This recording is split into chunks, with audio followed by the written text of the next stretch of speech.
Prometeu foi um titã que enganou Zeus, roubando seu fogo e dando aos homens. Como punição, ele passou 30.000 anos acorrentado em um rochedo, onde uma águia devorava seu fígado todos os dias. O rei Arthur começou seu reinado após conseguir tirar a espada da pedra. Como rei, ele defendeu a Grã-Bretanha de todos os tipos de inimigos.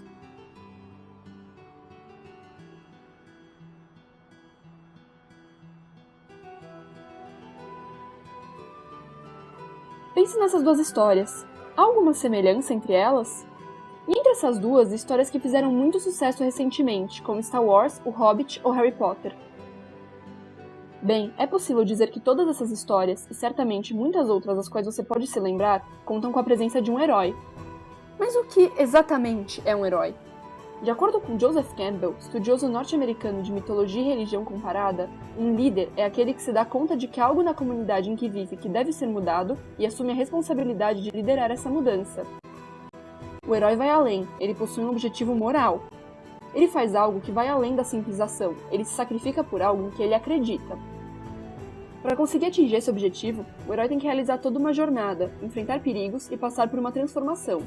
E é justamente olhando para essa jornada que percebemos uma semelhança muito forte entre os heróis das mais diversas culturas.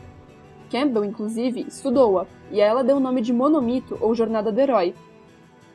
Uma das obras de Campbell se chama O Herói de Mil Faces. A ideia por trás desse título é que heróis de diferentes mitos, com seus comportamentos, suas ideias e suas vestimentas características, são faces diferentes de um herói comum, cuja característica mais marcante é justamente passar pela jornada do herói. A jornada do herói, resumidamente, é assim. O herói começa em seu mundo comum.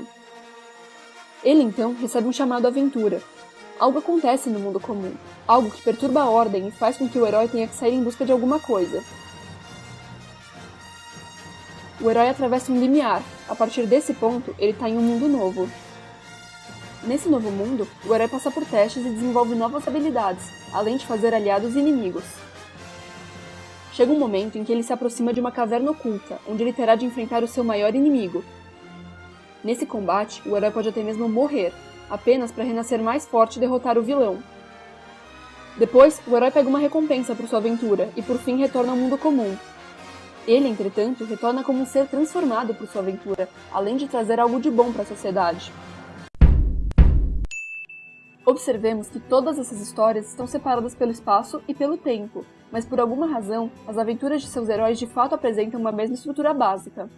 Deve, portanto, haver algo de importante nessa estrutura, algo que justifique sua constante adaptação e atualização feita por diversas culturas. E, sendo assim, podemos nos perguntar, qual é a importância da figura do herói para uma sociedade? Serão discutidos 3 argumentos que justificam essa importância, tendo sido eles elaborados após a leitura de O Poder do Mito e O Herói de Mil Faces. São eles: identificação individual, inspiração e identidade de grupo. Mesmo não sendo heróis no sentido de redimir a sociedade, nós nos identificamos com os heróis porque também passamos por processos que nos transformam. Pensemos, por exemplo, em rituais de iniciação de algumas sociedades tribais, nos quais a criança deve deixar sua infância e retornar como um adulto. Ou em um casamento, como representação do momento em que o casal vai abandonar sua condição de solteiro e abraçar a de casado. E mesmo não pensando apenas em ritos de passagem, também podemos perceber a presença da morfologia básica da jornada do herói em aspectos mais cotidianos de nossas vidas. Basta pensar em todos os pequenos desafios que enfrentamos. E podemos ainda pensar em uma situação pela qual todos nós passamos, o nascimento. Quando nascemos, nós deixamos nossa condição de seres aquáticos que vivem dentro do ventre materno e nos transformamos em mamíferos que respiram oxigênio do ar e que em certo momento terão que se tornar independentes. E a mãe também realiza uma proeza heróica, porque ela tem que se transformar de filha em mãe. E veja que nós não nos tornamos outras pessoas ao passar por essas experiências. Nós continuamos sendo nós mesmos, mas passamos a desempenhar novos papéis na sociedade. Sendo assim, é possível afirmar que passamos por um processo de transformação. E como esse processo é a unidade básica do monomito, nós nos identificamos com o herói e nos fascinamos por suas histórias. E vale ressaltar que esse nós não se refere apenas a membros de uma cultura específica, mas à raça humana como um todo. Isso porque, para Campbell, nós temos o mesmo corpo, as mesmas experiências corporais, os mesmos órgãos e as mesmas energias que alguém que viveu milênios antes de nós.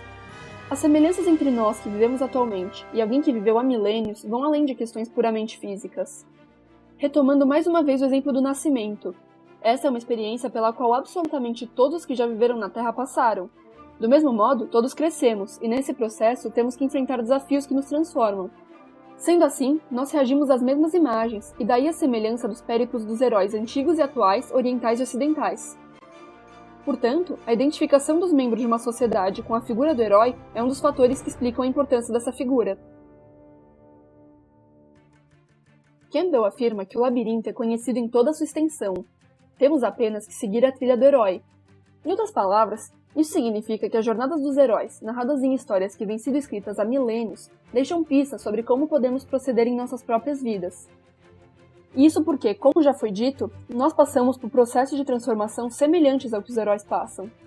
Sendo assim, a figura do herói se torna uma fonte de inspiração, o que mais uma vez justifica sua importância. Há exemplos muito claros de como um mito pode dar identidade a uma sociedade, como é o caso do mito de fundação de Tenochtitlan, uma história asteca que data do ano de 1325. De acordo com esse mito, o deus Huitzilopochtli aconselhou seus seguidores, os futuros astecas, a abandonarem o lugar onde viviam e peregrinarem até um lugar onde eles encontrassem uma águia devorando uma serpente sobre um cacto. Eles obedeceram, e quando encontraram o sinal, concluíram sua peregrinação. E assim foi fundada Tenochtitlan, que se tornou a capital do Império Azteca. Podemos pensar no próprio povo asteca como herói desse mito, pois eles receberam um chamado à aventura, passaram por uma jornada e conseguiram uma recompensa. Esse mito se torna um elemento que dá identidade a um grupo porque é um sentimento de pertencimento entre todos aqueles que de alguma forma se identificam com a história contada e com o seu herói. O que acontece é que muitas vezes conseguimos facilmente perceber como os mitos e os heróis davam identidade a uma sociedade antiga, mas não percebemos tão facilmente como essa importância se mantém atualmente. Mais uma vez, o mito de fundação de Tenochtitlan pode nos ajudar a perceber isso. Sua importância é tanta que até hoje ele representa um fator de identidade para os mexicanos. Quando pensamos em identidade nacional, rapidamente pensamos nas bandeiras dos países. Pensemos, então, na bandeira do México. Sendo assim, a figura do herói também se torna importante para a construção da identidade de um grupo. E podemos também afirmar que os heróis não precisam necessariamente ser vindos de mitos. Como veremos agora, há pessoas de verdade, que são vistas como heróis. Um exemplo de um herói que é humanamente mais próximo de nós, mas que ainda está em um nível destacado do comum, é Gandhi. É possível afirmar que Gandhi dedicou sua vida a uma causa maior. E mais, como ele teve um papel de destaque no processo de independência da Índia, ele se tornou um símbolo desse novo país que nascia, contribuindo para a construção da identidade nacional. Além disso, quando olhamos para a trajetória de Gandhi, conseguimos traçar um paralelo com a jornada do herói descrita por Campbell. Por essas razões, é justo que vejamos Gandhi como um herói. E é também importante percebermos que houve todo um contexto que permitiu que Gandhi conseguisse realizar o feito que lhe deu o título de herói, como veremos agora.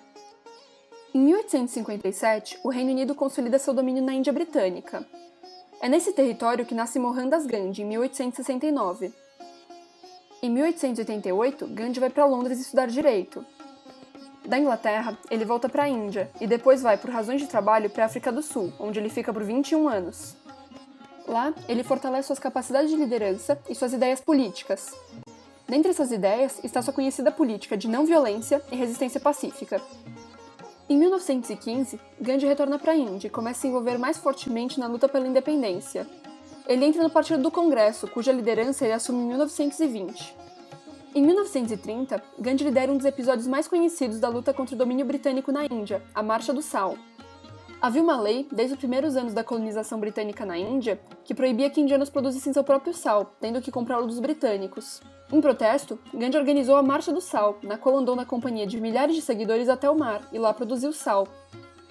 Em 1939, começou a Segunda Guerra Mundial, que durou até 1945. Em 1942, teve início o movimento Saiam da Índia, o mais forte no sentido de garantir a saída dos ingleses da Índia. Após o fim da Segunda Guerra, o Reino Unido estava enfraquecido. Nesse cenário, o Reino Unido teve de aceitar a independência da Índia, em 1947. E Gandhi também passou por um processo de transformação, evidenciado em seu próprio nome. Ele passou a ser conhecido não como Mohandas, mas como Mahatma, que significa grande alma. Sendo assim, podemos ver em Gandhi um exemplo de líder e de herói, que se dedicou a defender uma causa maior e atingir um objetivo moral. E mais ainda, podemos ver em Gandhi um exemplo de um líder humano e de um herói humano. Isso quer dizer que todos podemos ser heróis? Em partes. Talvez não sejamos heróis no sentido pleno de redimir a sociedade, mas podemos ser. Por mais clichê que isso soe, basta lembrarmos que todos os heróis reais que conhecemos também começaram em um mundo comum e enfrentaram diversos testes até conseguirem realizar o feito que lhes deu o título de herói. Talvez não tenhamos dragões ou feiticeiros do mal para matar, naves para pilotar e coisas desse tipo, mas isso não quer dizer que não existam causas coletivas pelas quais podemos lutar. E mesmo que não desejemos encontrar uma causa coletiva para defender, ainda podemos aprender com os heróis e viver nossas vidas integralmente em termos de experiência. A grande questão, disse Campbell, é saber se você vai dizer de coração um sonoro sim ao seu desafio. A saga do herói? Isso, a saga do herói, a aventura de estar vivo.